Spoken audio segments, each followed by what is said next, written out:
Hi guys, this is Miss Kissinger, and this is Algebra 2's first video lesson 7.1, exponential functions. The first thing I want to do is talk about what an exponential function is. An exponential function is a function where the exponent is a variable. For example, it is going to look like y equals a times b to the x minus h plus k. Now, we've seen something that looks similar to this in our quadratic functions and in our absolute value functions. Now we're doing with exponential functions. If we wanted to look at a graph of an exponential function, it looks something like this. We have population size versus time. It's an exponential function because it's getting exponentially bigger. For example, if your parents have 2 kids, then each of those 2 kids will have 2 more kids, which goes from 2 to 4, and then those 4 kids will have 2 more kids, which would make 8 kids, and it's exponentially getting bigger. Now, the other thing that we should notice is we have something called an asymptote. An asymptote is a line that has a value of some sort that the graph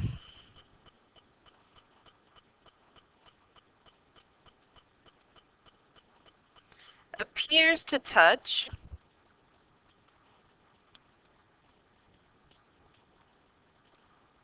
but it never does.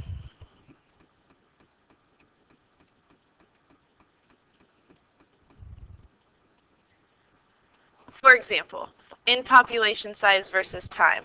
Over time, we are getting exponentially bigger, correct? But we cannot have negative time. We can't go back in time. So we will never have a negative. So 0 is basically our asymptote. Now, for population size, we have to start with a certain population. I can't start with negative people. So whatever this number is, there's an invisible line right here that it gets right next to but never actually touches that line. Now, keys to graphing exponential functions, things that we need to remember. It's going to be the same as a quadratic or an absolute value. We have y equals ab to the x minus h plus k. Now, a is going to compress or stretch, and it may reflect or flip. For example, if a was negative, it may flip over my x-axis. And compress or stretch, it's going to make it taller or shorter. Now our h, just like all the other ones, is going to be our horizontal movement. So it's going to move the graph back and forth on the x-axis. Now remember the sign. Whenever we have an h, we are going to do the opposite. So if we have x minus 2, we are going to move positive 2. And lastly, we have k, which is our vertical movement.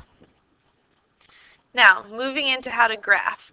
If y equals ab to the x power, we're going to just plot 2 points. The first point that we're going to plot is our y-intercept. So to find our y-intercept, we're going to set x equal to 0, so we get a y value. So if we set x equal to 0 in this equation right here, then I have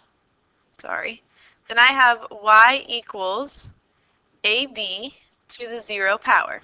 Now, anything to the 0 power is just 1. So I end up with a times 1, which is just a.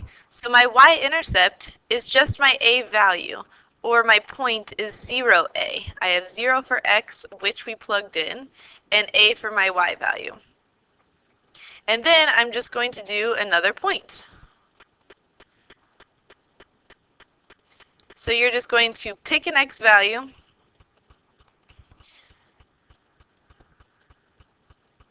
and solve. Now, if I change it, and I now have y equals ab to the x minus h plus k. I'm still going to plot 2 points, except the first thing I'm going to do is ignore h and k. Now, this is exactly what we did when we were graphing radical functions. So I'm going to have plot my 2 points from y equals ab to the x power, which is just like it was up here. So I'm going to graph my y-intercept, which is a, and then I'm going to do another point, just like I did before. Then after that, if I have some translations, I'm going to translate the graph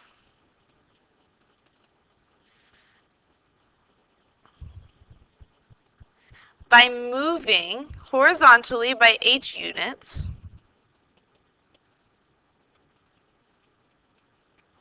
and vertically k units. Now, before I mentioned that there is an asymptote. Now, for all of these, we are going to use an asymptote, which is going to be at x equals 0. So if I were to draw my xy graph, my asymptote is going to be right here. It is going to be the point in which my graph is going to snuggle up to, but not actually touch. So it's going to look something like this. Now, my asymptote is always going to be the value of k. So just a little side note is k is my asymptote. Now, the other thing you can do is check on your graphing calculator using a t-table. I can show you how to do this in class when you have a graphing calculator with you. All right, now let's move to some examples. So here's our first example. We have graph the function y equals 1/2 3 to the x power. Now, remember, this is y equals ab to the x. So my a is my 1/2, b is 3, and then I have my x power. Now, I don't have a plus k, it's plus 0. So my asymptote is going to be right here at x equals 0. And I'm just going to draw a dotted line so I know where my asymptote is. Now, I'm going to know that my y-intercept is my a value. So my y-intercept is equal to 1/2. So my point is 0, 1/2. So I'm going to go 0 and then up 1/2 and make my point right here. Now, on my rules back here, it tells me that I need to then pick another point. So I'm going to pick another value for x and graph it too. We already did 0, so I'm just going to choose 1. So I have x equals 1. Now, if x equals 1, then I have y equals 1/2 times 3 to the first power. Now, 3 to the first power is just 1, so I have 1/2 of 3, which is 1.5 or 3/2. So the next point I'm going to graph is 1 3/2. So I have 1 and then up 3/2, which is 1.5, so here-ish. Now, the last thing I'm going to do is just draw in my graph. So I'm going to go up through my points, and then I'm going to come down, and I'm going to snuggle my asymptote, but I'm never going to actually touch it, but I'm going to get very, very close. Now let's talk about domain and range of my graph. My domain are my x values. I don't have any restrictions on my x values. My x is going negative this way all the way, and it's going positive this way all the way. So my domain is all real numbers, but my range, on the other hand, I'm never coming down to this part of the graph. So I'm never hitting a negative number, and my asymptote is never actually being touched either. So it's not going to equal 0, but it's going to be y is greater than 0. And again, the reason why it's not equal to is because my asymptote is at 0, so I can come as close as I want to 0, but I'm never actually going to touch 0. Okay, next example. Our next example is to graph the function 2 times 4 to the x plus 1 plus 1. Now, my step 1 told me that I need to first graph y equals ab to the x. So I'm going to first look at y equals 2 times 4 to the x power. Now I need my y-intercept. So I am going to set my x equal to 0. So I have y equals 2 times 4 to the 0 power. Now remember, everything to the 0 power is 1, so y is equal to 2. Now, remember I had a b to the x minus h plus k as my function. And my y-intercept is always my a value, which I showed you again here. So my point is going to be 0, 2. So I'm at 0, and then I go up 2, so my point is right here on my graph. Now I need to pick another point. I'm just going to pick x equals 1 because that is my favorite one. So I have y equals 2 times 4 to the first power. So I have 2 times 4 because 4 to the first power is just 4, which is 8. So my other point is going to be 1, 8. So I'm going to be here at 1, 1, 2, 3, 4, 5, 6, and then 7, 8-ish is here. Now, what I'm going to do is now translate my graph, so I'm going to move it around. And what I want you to do before that is realize that if I have this equation, I have plus 0 added onto the end. So my asymptote here is here for this graph. Whoa. My asymptote is right there.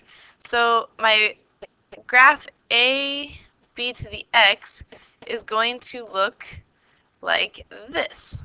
Ooh, it's going to look something like that. So now I'm going to do my translations. The first thing I'm going to do is look at my h. My h value is 1, and remember we are always going to do the opposite. So my h value is actually negative 1, which means I'm going to move all of my points back 1. So I'm here, and I'm going to move this point back to negative 1, and I'm going to move this point to 0. Now I have my new graph, which looks very similar, and it is still going to hug my 0 asymptote.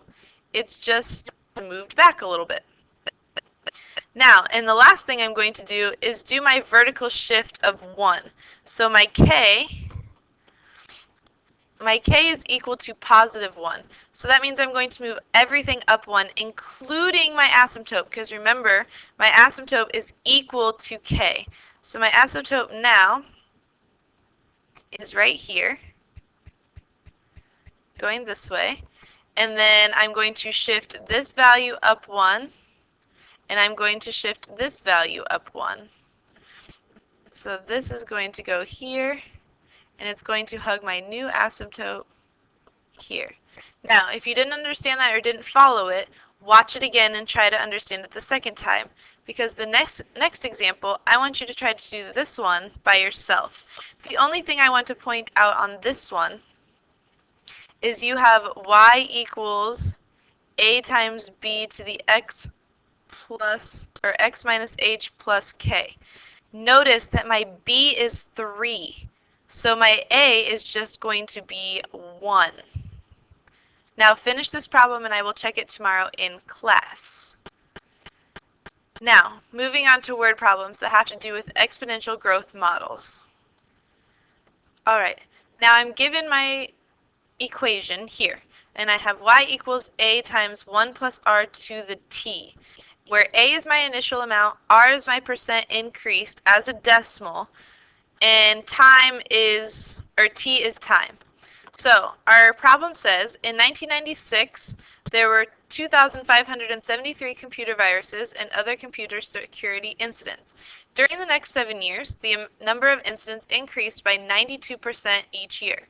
Write an exponential growth model giving the number n of incidents t years after 1996. About how many incidents were there in 2003? Okay, so now what we're going to do is we are just going to use our equation. So we have y equals a times 1 plus r to the t power. Now, A is our initial amount. Our initial number of viruses, or computers with viruses, was 2,573. And then I'm going to multiply that by 1 times my rate. My rate is going to be my percentage increase as a decimal. So 92% as a decimal is equal to 0.92. So I have 1 plus 0.92. And then I have it raised to the t power, which is time. Now it tells us 7 years here, but the other way I could have figured out is from 1996 to 2003 is 7 years. So this is going to be raised to the 7th power. Now, if I type all of this into my calculator, I will get y is equal to 247,000 computers that have viruses. Now, we're going to scroll down and we are going to estimate the year that there were 125,000 computer security incidents.